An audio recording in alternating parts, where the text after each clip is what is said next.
just noted that as of 2008, 40.2% of the prison population was made up of African Americans. Okay, now that's an enormous number, especially considering the fact that only 12% of the U.S. population is black. Without government, without things like affirmative action, welfare, the minimum wage, life for black Americans would be much worse. The black church has not done enough on AIDS in black America. An Ohio woman has been sentenced to life in prison without a chance of parole for killing her baby daughter in a microwave oven.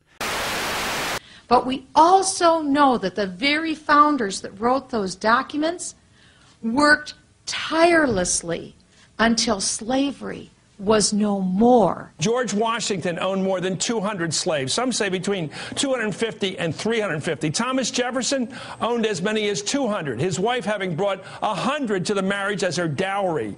James Madison, who drafted the Constitution, had over 100 slaves. Had them all his life. Didn't even free them in his will. James Monroe had about 75 slaves. Andrew Jackson, about 160. John Tyler, 70. James Polk, 15 to 25. Zachary Taylor, up to 150 slaves. Other presidents through those years, Martin Van Buren, William Henry Harrison, and Andrew Johnson, also owned slaves. I'll sit here and I'll tell you that I didn't become a man until I was 38 years old. The CIA created the crack epidemic. There's a new epidemic, smokable cocaine, otherwise known as crack. They will get up every day, they will kill somebody and go have some chicken at KFC. A new study shows alarming differences when it comes to black and white students, and some of the schools are right here at home. Two top religious leaders in Atlanta are under investigation this morning. A U.S. senator says the ministries run by Bishop Eddie Long and Reverend Creflo Dollar have been using church money to buy luxury cars and private jets. The black man should control the politics of his own community and control the politicians who are in his own community. My personal economic philosophy is also black nationalism, which means that the black man should have a hand in controlling the economy of the so-called Negro community. He should be developing the type of knowledge that will enable him to own and operate the businesses and thereby be able to create employment for his own people, for his own kind. This is crack. Rock cocaine. It isn't glamorous or cool or kid stuff. It's the most addictive kind of cocaine, and it can kill you. What's really bad is nobody knows how much it takes. So every time you use it, you risk dying. It isn't worth it. Look, everybody wants to be cool, but doing it with crack isn't just wrong.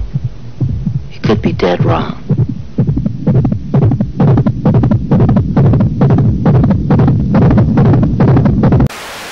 If the government gives them the drugs, builds bigger prisons, passes a 3-strike law, and then wants us to sing God Bless America, no, no, no. Not God Bless America, God damn America. The new analysis of the U.S. prison population finds more black men are incarcerated now than were enslaved in 1850. The figure. Acorns under fire over allegedly phony voter registration in several states. Who are you? You don't know? Don't tell me Negro, that's nothing. Damn nigger! Ah! What were you before the white man named you a Negro? And where were you? And what did you have? What was yours? What language did you speak then? Ah! What was your name? It couldn't have been Smith or Jones or Bunch or Powell. That wasn't your name. They don't have those kind of names where you and I came from. Oh, you'll live. But fix so you never run again. No, what was your name? And why don't you now know what your name was then? Who still wonders if the dream of our founders is alive in our time? Who still questions the power of our democracy? Tonight is your answer.